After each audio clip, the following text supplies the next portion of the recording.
അസ്സലാമു അലൈക്കും വറഹ്മത്തുള്ള. എൻ്റെ പ്രിയ സഹോദരി സഹോദരന്മാരെ, എന്തൊക്കെ വിശേഷം? സുഖമാണോ? കുറച്ച് നോമ്പൊക്കെ കഴിഞ്ഞല്ലോ അല്ലേ? അപ്പോൾ ഇങ്ങനെയുണ്ട് നമ്മളെ ഈ വർഷത്തെ നോമ്പ്, നിങ്ങളെ വിശേഷങ്ങളൊക്കെ എല്ലാവരും കമൻ്റായിട്ട് പറയുക. പിന്നെ നമ്മൾ ഒത്തിരി ആഗ്രഹിച്ച ഒരു പുണ്യ റമളാൻ മാസത്തിലാണ് നമ്മളിപ്പോൾ ഉള്ളത്. ഇത്രയ്ക്കും ശ്രേഷ്ഠതയുള്ള ഈ പുണ്യ റമളാൻ മാസത്തിൽ നമ്മൾ മനോഹരമായിട്ട് തന്നെ ഈ പുണ്യമാസത്തെ നമ്മൾ തീർക്കണം.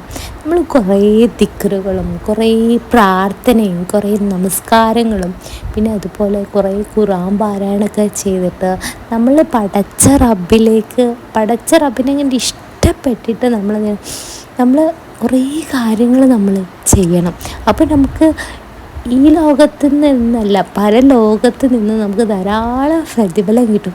അപ്പോൾ ഇന്നിവിടെ കുറേ ആഘോഷിച്ചാൽ നമുക്ക് എന്ത് ചെയ്യാൻ പറ്റും? അവിടെ ചെന്നിട്ട് ഇതിലേറെ ഭംഗിയായിട്ട് നമുക്ക് പടച്ച റബ്ബിൽ നിന്ന് പ്രതിഫലം ലഭിക്കുന്നതാണ്.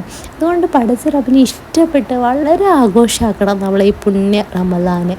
നമ്മൾ കുറേ ദിക്റുകളും ദുആകളൊക്കെ ഉണ്ട് ആക്കിയിട്ട്. മാത്രമല്ല നമ്മളെ കൊണ്ട് പറ്റുകയാണെങ്കിൽ നമ്മൾ ദാനം ചെയ്യാന്ന് പറയുമ്പോൾ വലിയ വലിയ സംഖ്യ ഒന്നും വേണ്ടടോ. നമ്മളെ കൊണ്ട് പറ്റുകയാണെങ്കിൽ ഒരു ദിവസം ഒരു രൂപ മതി ഒരു പാവപ്പെട്ടവർക്ക്.